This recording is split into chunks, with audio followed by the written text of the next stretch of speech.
Hello my dear students. So आज हम फिर से आप लोग के सामने आ गए हैं नेक्स्ट वीडियो के साथ। ये भी आप लोग का पज़ल का ही थर्ड पार्ट है। जैसे कि हम आप लोग को बोले हुए थे IBPS एग्ज़ाम होने तक हम जितने सारे आपके प्रीलिम्स लेवल के पज़ल के क्वेश्चंस आपके लिए कलेक्शन ले पाएंगे, हम उतना ज़्यादा ही वीडियो अपलोड करने की कोशिश करेंगे। छोटा सा इन्फॉर्मेशन आप लोगों के लिए है, अगर आप में से कोई भी NTPC बैच ज्वाइन करने से पहले 1 या 2 डेमो लेना चाहता है तो भी आप हमको पर्सनली पूछ सकते हैं डेमो क्लास के लिए। हम मैक्सिमम से मैक्सिमम 2 डेमो आपको अलर्ट कर सकते हैं, ठीक है। डेमो क्लास के लिए you guys are most welcome, ठीक है। आप में से जो भी जब भी डेमो लेना चाहे उसके बाद आपको बैच ज्वाइन करना है तो भी आप कर सकते हैं। और बहुत ही जल्दी आप लोगों का इसी बैच में NTPC के लिए मैथ्स भी शुरू हो रहे हैं। सो अगर मैथ्स के डेमो भी लेने हैं तो कल ही मैथ्स आप लोग का लगने वाला है। सो मैथ्स के डेमो के लिए भी आप हमको कांटेक्ट कर सकते हैं, ठीक है। उसका भी हम आपको डेमो प्रोवाइड कर देंगे। नेक्स्ट ऑनवर्ड्स अगर आपको फिर और डेमो मतलब चाहिए है, याद रखिए आप मैक्सिमम 2 ही डेमो ले सकते हैं। उसके बाद अगर आपको बैच कंटिन्यू करना है तब आप उसके प्रोसेस के लिए हमसे बात कर सकते हैं, क्योंकि हम आपको ऑलरेडी जो फीस स्ट्रक्चर है वो अपने प्रीवियस वीडियो में बता चुके थे। ओके, तो और कोई क्वेरी रहा तब भी आप हमसे पूछ सकते हैं। तो चलिए टाइम वेस्ट नहीं करते हैं, शुरू करते हैं आज का वीडियो। सबसे पहली बात यह है कि आप लोगों में से काफ़ी सारे जो एस्पिरेंट्स रहे होंगे जो IBPS PO के लिए इस बार फॉर्म भरे हो या IBPS क्लर्क के एग्जाम देने वाले हो, तो देखो हम सारे के सारे प्रीलिम्स लेवल के लिए पजल करा रहे हैं, ठीक है। तो अपने जितने दोस्तों से हो सके ये वीडियो शेयर करो, क्योंकि पजल जो है ये आप लोग को अच्छे से पता है कि बैंक एग्जाम के लिए आपके कितने मार्क्स के क्वेश्चन इसमें से आते हैं। अब PO रहे या क्लर्क रहे, दोनों में से सबसे पहला चीज़ ही जो है वो है आप लोगों को प्रीलिम्स फेस करना। और हम अभी जो भी सारे वीडियो अपलोड कर रहे हैं वो सारे पूरा परफेक्ट क्वेश्चन के लेवल है, प्रीलिम्स लेवल के। कुछ शायद वहाँ पे क्लर्क के प्रीलिम्स है, कुछ PO के प्रीलिम्स है, पर प्रीलिम्स एग्जाम के लिए सबसे बेस्ट क्वेश्चंस जो है उसी को छांट के हम आपको वीडियो अपलोड बना रहे हैं, या वीडियो अपलोड कर रहे हैं, वीडियो बना रहे हैं, ठीक है। सो अपने दोस्तों से भी शेयर करो, वीडियो पूरा कंप्लीट तक देखो।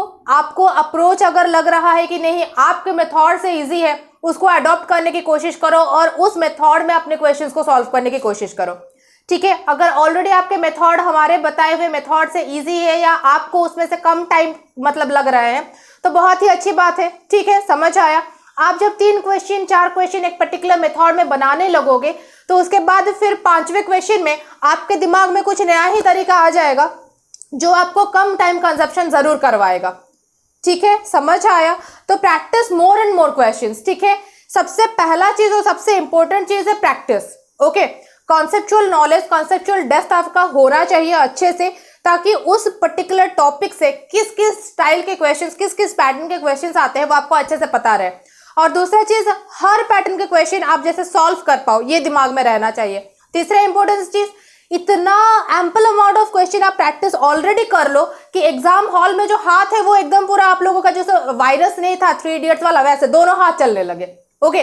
क्योंकि बच्चे इस हद तक प्रैक्टिस करके जाते हैं कि वो अगर 90+ क्वेश्चन अटेम्प्ट करते हैं तब भी वो यही बोलते हैं कि हमारा एक्यूरेसी पूरा 100% रहने वाला है, ठीक है। अटेम्प्ट मायने नहीं रखता है अगर आपका वहां पे एक्यूरेसी ही कुछ काम ना आए। अटेम्प्ट तभी मायने रखता है कि अटेम्प्ट जो है वो एक्यूरेसी का लेवल भी हो सके, समझ आया। बच्चा करके आ गया है 95, उसमें से घर आके पता चला 40 गलत ही है तो उस 95 का कोई फायदा नहीं रहा। बच्चा करके आया है 80 क्वेश्चन और वो बोलेगा कि किसी का हिम्मत नहीं कि वो 80 से 1 मार्क काट सके, समझ आया। तो आपको जितना अटेम्प्ट चाहिए उससे कहीं कहीं ज्यादा इंपॉर्टेंट है कि उसमें एक्यूरेसी भी होना चाहिए, ठीक है। क्लियर हो सब कोई। Practice more and more question. Telegram channel join करिए, उसमें अभी धीरे धीरे हम पजल्स भी डाल रहे हैं, ठीक है। डेली बेसिस पे वहां पे हर दिन पे डेली क्या होता है, पजल 3 से 4 5 क्वेश्चन तक भी सॉल्व कराए जाते हैं। आपको वहां पे वेराइटीज ऑफ क्वेश्चन मिल जाएंगे, आप हमको पर्सनली पूछ सकते हैं, ठीक है, समझ आया। सो प्लीज प्रैक्टिस करते रहिए, okay. So moving to my first question, तो चलते हैं पहला क्वेश्चन सॉल्व करने पे। So guys moving to our first question, okay. Question आप लोगों के पास बोर्ड पे है, स्क्रीन पे। जैसे कि हम आप लोगों को बोले हुए थे, क्वेश्चन जैसे ही आपके स्क्रीन पे आ जाए सबसे पहला काम आपको क्या करना है कि खुद से क्वेश्चन सॉल्व करो। वीडियो को वहीं पे पॉज कर लो, खुद से क्वेश्चन सॉल्व करो, कितना तक आपसे हो पा रहा है, कितना टाइम कंजप्शन आपसे हो रहा है, ठीक है। आप जितने अच्छे से खुद को स्टडी करोगे आप उतने अच्छे से फर्निश हो पाओगे, इस चीज़ को हमेशा याद रखना, ठीक है। ये हम हर वीडियो में बोलते हैं, अपने वीक पॉइंट्स और अपने स्ट्रेंथ को सबसे पहले पहचानो, ओके। टाइमर लगाओ, क्वेश्चन को सॉल्व करो और देखो खुद कितना टाइम कंज्यूम कर रहे हो। फिर वीडियो ऑन करो, फिर देखो कि हमारा अप्रोच क्या है, ठीक है।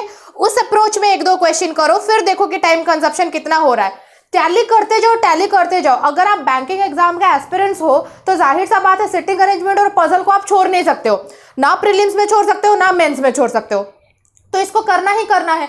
तो अगर करना ही है तो बेहतर तरीके से करना है कि एक बार में या 2 बार में इसे क्रैक हो जाए एग्जाम, उससे ज्यादा स्ट्रगलिंग नहीं पड़े, ठीक है। तो देखो क्वेश्चन क्या बोल रहा है, क्वेश्चन बोल रहा है 8 जन है, ठीक है, 8 जन बैठे हैं एक स्ट्रेट लाइन में, ठीक है, फेसिंग नॉर्थ। चलो क्वेश्चन इजी लेवल है क्योंकि हम आपको बोले थे कि क्वेश्चन क्या है, प्रीलिम्स के है। तो सम फेसिंग नॉर्थ सम फेसिंग साउथ वाले क्वेश्चन भी अगर पीओ के प्रीलिम्स है तो उसमें आ सकते हैं सारे के सारे, लेकिन फिलहाल इस क्वेश्चन में नॉर्थ में फेस किए हैं। पहला लाइन क्या है, सी इज 5th लेफ्ट ऑफ जी। तो जैसे कि हम आपको बोले थे अपने रफ पेपर का वर्क शुरू कर दो। जी के 5th लेफ्ट में, जी के 5th लेफ्ट में सी बैठा है, बट मतलब कौन है, सेंटेंस का पहला बंदा है। तो सी जो है not sitting at any of the extreme end, C कोई एंड में नहीं बैठा हुआ है, मतलब उसके लेफ्ट में एक पर्सन और राइट में भी एक पर्सन होना कंपल्सरी है, ठीक है। E is second to the left of G, तो इसको यहीं पे ही धक्का लगा दो, G के सेकेंड लेफ्ट में E है। क्यों? क्योंकि अगर एक ही कॉमन पर्सन को लेके डेटा है तो रफ पेपर में भी वो वैसे ही दिखना चाहिए। अब अगर रफ पेपर में ये 5 लाइन, रफ पेपर में भी 5 लाइन हो जाए तो रफ वर्कआउट का और क्या मतलब रह गया, ठीक है, समझ आया। तो उसके बाद नेक्स्ट क्या बोल रहा है, A is an immediate neighbour of C and H। तो इसका मतलब इसको भी यही सटाते हैं, C और H के मिडल में A रहेगा। अगर दोनों जन का वो नेबर है तो दोनों के बीच में वो रहेगा।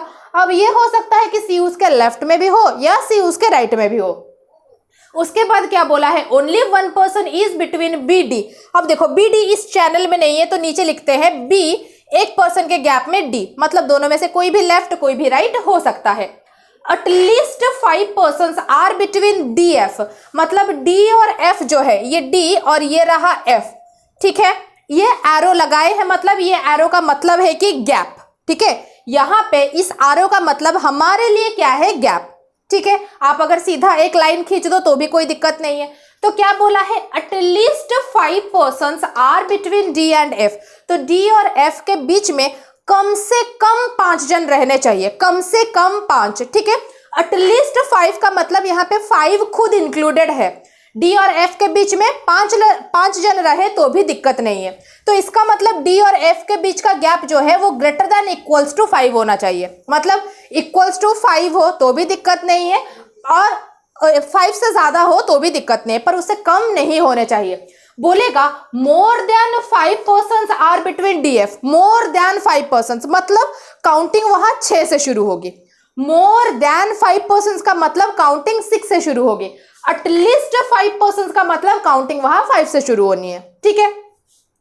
H is sitting to the right of C, इसका मतलब C के राइट में ही H रहेगा, मतलब ये जैसा हम लिखे हैं, ओके। अब इसको ऐसे हटा देंगे, ऐसे लाइन लगा देंगे, C के यहाँ पे A और A के यहाँ पे H, क्योंकि आपको बोला है H जो है वो तो C के राइट में ही होना है, ठीक है। इसका मतलब अगर C के लेफ्ट को A ले आए तब प्रॉब्लम है, ओके। ये लास्ट वाले लाइन का मतलब है C के राइट में A और A के राइट में H।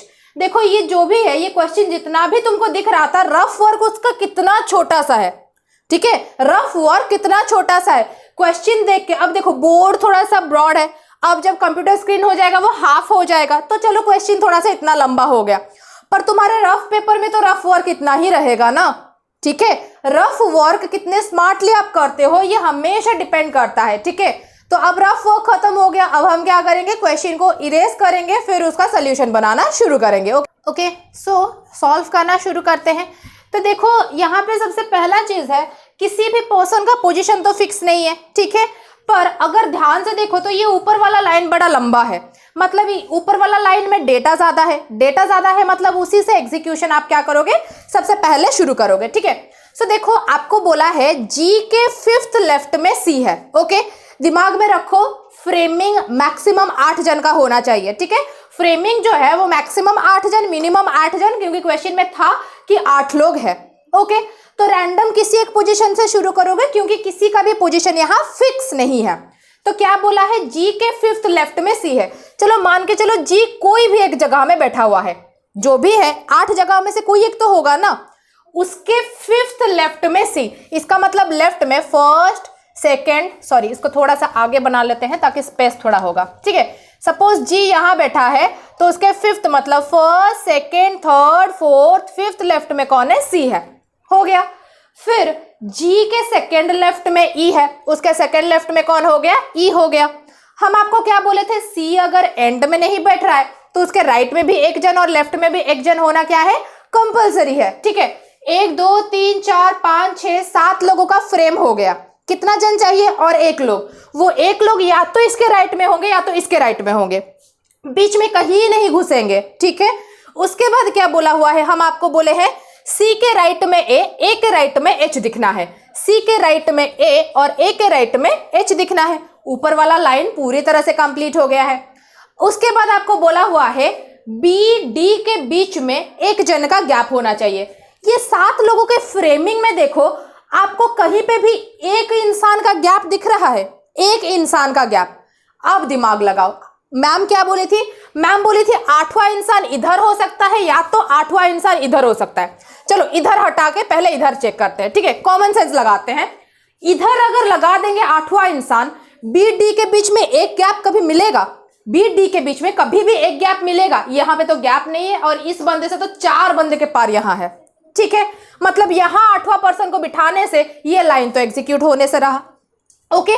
अब आपको कहाँ लगाना है, ऑब्वियसली यही लगाना है, बी डी के बीच में एक जन जो है वो जी हो जाएगा। अब आपको पता चल गया बी डी यहां रहेंगे और यहां रहेंगे, ठीक है, आइदर और में। और एक लाइन बोला क्या, डी एफ के बीच में 5 या उससे ज्यादा जन होने चाहिए। तो डी को अगर यहां बिठाते हो तो डी एफ के बीच में, क्योंकि ये ऑब्वियसली एफ हो जाएगा, ठीक है, बी डी यहां हो गए तो बचा ही इंसान एफ है, तो डी एफ के बीच में 4 जन हो जाएंगे। तो डी को यहां नहीं बिठाना है, यहां बी को बिठाना है और ऑब्वियसली यही इंसान डी हो जाएगा। And all are facing north, और एक ही पॉसिबिलिटी में this is your answer done, okay. तो हमको नहीं लगता कि ये तुम्हारे 2 से 3 मिनट ही टाइम लेगा। 3 मिनट भी हो गया तो बहुत ज्यादा है, उससे ज्यादा टाइम तो लगना ही नहीं है आप लोगों को, ठीक है, समझ आया। और हर क्वेश्चन कितना जल्दी सॉल्व होगा ये सब हमेशा डिपेंड करता है आपके रफ वर्क पे, जैसे कि हम हमेशा बोलते आते हैं, okay. So moving to our next question. I hope ये क्वेश्चन आप सब लोगों को समझ आया हो, ठीक है। फिर से बता रहे हैं, क्वेश्चन देखो, खुद से सॉल्व करो, उसके बाद वीडियो प्ले करके हमारे अप्रोच को देखो, ठीक है। चलिए नेक्स्ट क्वेश्चन पे चलते हैं। Okay guys, so this is the question for you all, ठीक है। आप सब लोगों के लिए क्वेश्चन रहा, बोर्ड पे आ चुका है। जैसे कि हम आपको बोले हुए थे कि आपको सबसे पहले क्या करना है, क्वेश्चन को पॉज कर लेना है, फिर खुद से सॉल्व करना है, फिर उसके बाद क्लिक करके हमारा क्या अप्रोच रह रहा है उसको चेक करना है, ओके। सो क्वेश्चन क्या है, सबसे पहले हम बता देते हैं आपको, okay. What are the data given in your question and what exactly you guys have to do, ठीक है। सो यहाँ पे लिखा है 6 जन है, ठीक है, एक रो में बैठे हुए हैं और सारे के सारे क्या है, नॉर्थ फेसिंग है, ओके। सो एज पर कि सबका फेस डायरेक्शन आपको दे दिया गया है, सो वहाँ पे आप लोगों को कोई दिक्कत होना ही नहीं है। नॉर्थ का मतलब है आपका राइट तो उनका राइट चलना है, आपका लेफ्ट तो उनका भी लेफ्ट चलना है, ओके। बस डेटा यहाँ पे थोड़ा सा एक्स्ट्रा ऐड हुआ है, वो क्या कि ये सारे के सारे डिफरेंट कलर के शर्ट पहने हुए हैं and those colours are red green blue yellow black white, okay. 6 जन है, 6 कलर के शर्ट पहने हुए हैं और आपको क्या करना है, पर पर्सन का कलर मैच कराना है और वो कौन से जगह पे बैठे हुए हैं रो में, ओके, उनका सिटिंग अरेंजमेंट भी करना है, ठीक है। कंबाइंड क्वेश्चन है जहाँ पे अरेंजमेंट करना है और शर्ट का कलर बिठाना है, ओके। द पर्सन, अब देखो ये वाला क्वेश्चन आप पीओ को एग्जाम में एक्सपेक्ट कर सकते हो, ठीक है। आप अगर इसका सिर्फ एक सिटिंग अरेंजमेंट होता है तो वो क्लर्क लेवल में चला जाएगा, उसके साथ एक डबल डेट, अब एक एक्स्ट्रा डेटा जोड़ा गया है, मतलब डबल अरेंजमेंट जब है तो वहां पे आप उस क्वेश्चन को आराम से पीओ लेवल के प्रीलिम्स एग्जाम में एक्सपेक्ट कर सकते हो, ठीक है। क्या बोला हुआ है, the person sitting at extreme right wears blue shirt, okay. तो 6 जन का डेटा है, आ जाओ बनाते हैं। तो चलो यहाँ पे अपना रफ वर्क पहले कर देते हैं, ठीक है। तो राइट एंड वाला जो पर्सन है वो क्या पहना हुआ है, ब्लू पहना हुआ है, ठीक है। राइट एंड वाला इंसान ब्लू पहना है। A is immediate right of F, तो एफ के इमीडिएट राइट में ए है। And neither of them is wearing a white shirt, मतलब दोनों को मना किया गया है कि कोई भी उनमें से व्हाइट नहीं होगा। ठीक है, हम दोनों को एरो लगा दिए हैं, एरो लगा के क्रॉस करके व्हाइट लिखे, तो क्रॉसिंग का मतलब है वो डेटा उनमें सेटिस्फाई नहीं होना है। ठीक है, ए और एफ दोनों में व्हाइट नहीं होना है। देखो अगर तुम चाहो तो यहाँ कॉमा लगा के ए एफ क्रॉस करके व्हाइट लिख सकते हो। रफ डेटा अपना ऐसे बनाओ कि जैसे खुद क्या लिख रहे हो समझ पाओ। ठीक है, ये बहुत बड़ी चीज़ होती है जब आप कोई पजल के क्वेश्चन सॉल्व करते हो। उसके बाद बोला है the person wearing yellow is second from right and. Okay, तो सेकेंड राइट, ठीक है, सेकेंड राइट एंड जो इंसान है वो क्या पहना है, येलो कलर का कपड़ा पहना है। ठीक है, सेकेंड राइट एंड वाला जो पर्सन है वो क्या पहना हुआ है, वो येलो कलर का कपड़ा पहना हुआ है। B is second left of E, तो ई के सेकेंड लेफ्ट में कौन है, बी है। ओके, उसके बाद बोला है D is to the left of E, तो ऐसे ही यहां लगा दो, ई के लेफ्ट में डी है। उसके बाद बट नॉट इमीडिएट, मतलब ई डी जो है, ई और डी जो है वो इमीडिएट नहीं होने वाले हैं, उसी के नीचे लिखना है। एंड, ठीक है, यहाँ पे गलती से फुल स्टॉप लग गया है। And C is to the right of F, ठीक है, तो एफ के राइट में सी होना है। ओके, एफ के राइट में सी चलना है। ओके, अब यहाँ पे नॉट इमीडिएट बोल के नहीं लिखा गया है, तो एफ के इमीडिएट राइट में अगर सी बिठता है तो भी प्रॉब्लम नहीं है, नहीं बिठता है तो भी प्रॉब्लम नहीं है। पर इसके जस्ट पिछले वाले लाइन में बोला है डी जो है वो ई के लेफ्ट में होना है पर इमीडिएट नहीं होगा। समझ आया। बी वेयर्स ग्रीन, ओके, यहीं पे लिख लेते हैं, जबकि बी मिल चुका है, तो बी ग्रीन कलर का कपड़ा पहना हुआ है। And 3 persons are between him and E. ठीक है, तो आपको बोला हुआ है कि आपको दिया हुआ था कि एक डेटा था B is second left of E ना, B is second left of E, तो ई के सेकेंड लेफ्ट में है, B is second left of E बोला गया था। सो यहाँ पे बोला गया है 3 person बिटवीन हिम एंड ई, तो उसके और ई के बीच में 3 जन रहेंगे। आई थिंक डेटा हमसे कहीं पे मिसमैच हुआ है। Okay, let me check the data again. So आपको बोला है B is, I am sorry, B is, वो डेटा था B is to the left of E. Okay, that was my mistake, B is to the left of E है। ठीक है, तो इसको भी ऐसे करो कि ई के लेफ्ट में बी है। ओके, ई के लेफ्ट में बी है।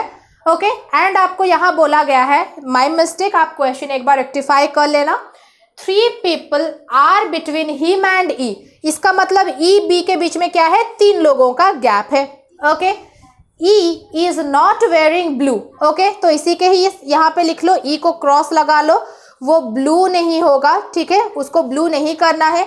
And F is not wearing black, F को यहाँ क्रॉस लगा दो और वो ब्लैक नहीं होना है। Okay, so I think my data is over here. तो डेटा जब खत्म हो गया, हमको क्या करना है, हमको क्वेश्चन को इरेज कर लेना है और क्वेश्चन सॉल्व करना है।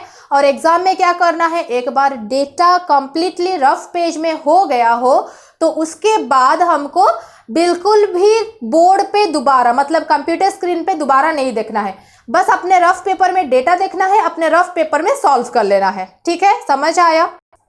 ओके, सो क्वेश्चन पे आ जाते हैं। हमको कितना जन बोला हुआ था, 6 जन बोला हुआ था कि 6 जन बैठे हुए हैं। ओके, सो सबसे पहला डेटा 6 जन बना लेते हैं। 6 जन क्यों बना लेते हैं, क्योंकि फिक्स्ड पर्सन का डेटा है यहाँ पे। ठीक है, right hand, second right hand, इन लोगों का डेटा है। ठीक है, इसके पिछले वाले क्वेश्चन में कोई फिक्स्ड पर्सन नहीं था, तो रैंडम प्ले से शुरू किए थे। यहाँ पे फिक्स्ड पर्सन, फिक्स्ड पोजीशन का डेटा है, तो पहले क्या करेंगे, 6 लोगों का डेटा ड्रॉ करके कंटिन्यू करेंगे। 1 2 3 4 5 6। ठीक है, राइट हैंड वाला पर्सन क्या है, ब्लू कलर का है। ठीक है, राइट हैंड वाला पर्सन जो है वो ब्लू है। सेकेंड राइट हैंड वाला क्या है, येलो है। सेकेंड राइट हैंड वाला पर्सन क्या है, येलो है। ठीक है, उसके बाद बोला गया है कि बी का कलर ग्रीन है। ओके, ई के लेफ्ट में बी बैठेगा, ई ब्लू कलर नहीं है, तो सबसे पहले यहां जोड़ देते हैं ई ब्लू कलर नहीं है। हम साफ डेटा यही लिखा है, ई ब्लू कलर नहीं है, ई के लेफ्ट में बी होना है। ठीक है, देखो एरो इधर लगा हो पर लिखा तो गया है लेफ्ट, है ना। ई के लेफ्ट में बी होना है, मतलब ई इधर कहीं बैठेगा, बी लेफ्ट तरफ कहीं आएगा। ओके, ई के लेफ्ट में बी होना है और बी का कलर ग्रीन है और इन दोनों के बीच में 3 जन रहने वाले हैं। तो देखो एक ही पॉसिबिलिटी है, क्योंकि ई जबकि यहां नहीं होगा तो ई को यहां बिठाओगे, बीच में 3 जन का गैप है और बी यहां बैठेगा और उसका कलर ग्रीन हो जाएगा। उसके अलावा और कोई जगह नहीं है, क्योंकि ई को अगर और आगे आप शिफ्ट करते हो मतलब लेफ्ट की तरफ, तो बी बैठने के लिए और जगह नहीं मिलेगा। समझ आया। उसके बाद आपको क्या बोला हुआ है, बी का कलर ग्रीन हो गया। ई के बाजू में डी नहीं होना है, ठीक है, ई के बाजू में डी नहीं होना है, इधर डी नहीं होना है, तो इसका मतलब डी इन दोनों में से कहीं एक जगह में होना है, क्योंकि ई के लेफ्ट में ही तो डी होना है, ये बोला गया है। ठीक है, उसके बाद ये दोनों हमारे हो गए हैं, सो इसको हम इरेज कर देते हैं। ओके, ये दोनों डेटा एग्जीक्यूट हो चुके हैं।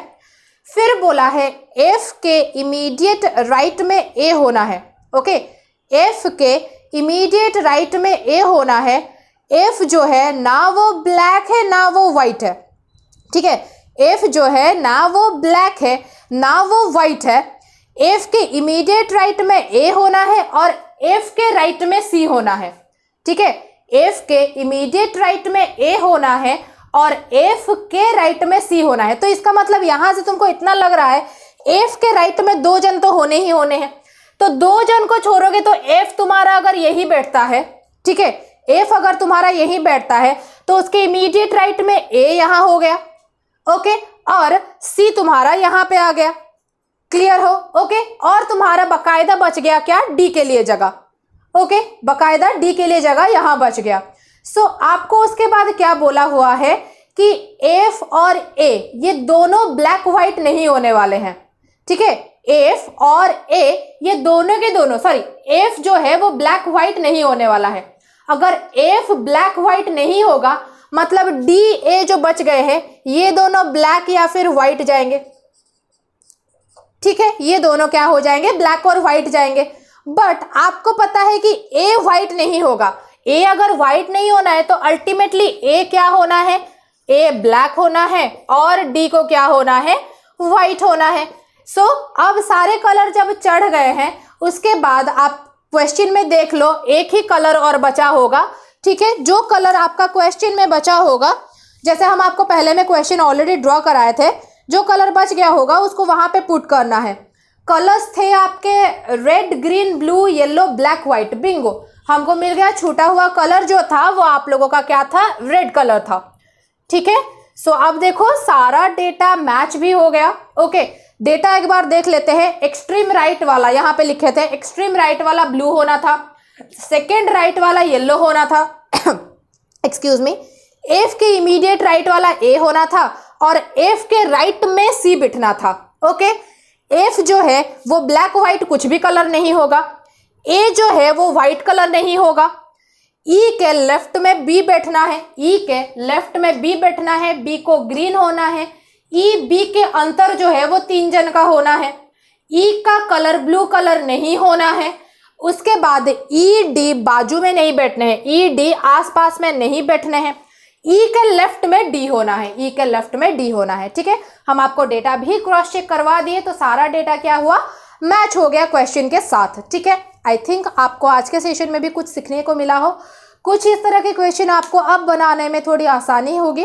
ठीक है, अगर सेशन अच्छा लगे तो लाइक ज़रूर कर लेना और अपने दोस्तों से शेयर करना बिल्कुल मत भूलना। ठीक है, so thank you so much. Okay, इतना ज़्यादा आप लोग कोऑपरेट कर रहे हो प्लीज़, और थोड़ा सा शेयरिंग बहुत ज़्यादा कर लो। ठीक है, ताकि जितने जन है, ओके, क्योंकि काफ़ी ऐसे स्टूडेंट्स हैं हमको पता है जिन लोगों को दिक्कत हो रहा है कि अभी पेमेंट में पढ़ाई करे, तो बेहतर है अगर उनको ये चीज़ें फ्री में मिल जा रही है, वो समझ पा रहे, पढ़ पा रहे, जान पा रहे, तो ये हमारे लिए ही बेनिफिशियल है। ठीक है, कि हम बच्चों को कुछ डेटा दे पा रहे हैं। ओके, सो आप प्लीज़ अपने दोस्तों से शेयर करना बिल्कुल मत भूलना। ओके, और इस वीडियो को देखने के लिए और लाइक करने के लिए थैंक यू सो मच। हम पहले से बोल दे रहे हैं बिकॉज हमको पता है अगर आप एग्जाम के लिए कंसर्न्ड हो तो आप ज़रूर वीडियो देखोगे और ज़रूर पढ़ोगे। Okay, and again all the very best. ठीक है, IBPS PO के लिए अच्छे से तैयारी करो, कोशिश करेंगे कि PO एग्ज़ाम के पहले सेशन से पहले और 1-2 वीडियो आ जाए।